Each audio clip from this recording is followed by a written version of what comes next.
Ate Scarlett, ano naman ang gusto maging paglaki? Maging isang?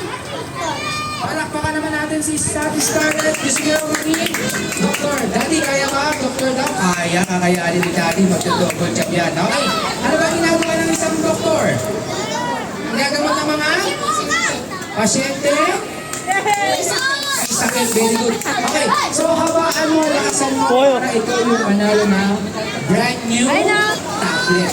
Now, gusto mo ba yung brand new tablet? Meron ka na. Kasi pamimigay na lang natin sa kanila, ha? Okay. Guys, pag nanalo raw si Ate Scarlett, ipamimigay niya lang daw sa inyo yung brand new tablet niya. Okay? Gusto niyo ba yun, kids? Okay, galingan mo Ate Scarlett para sa kanila yung prize mo, ha? Okay, ready? Guys, bilangan natin si Ate Scarlett. 1, 2, 3!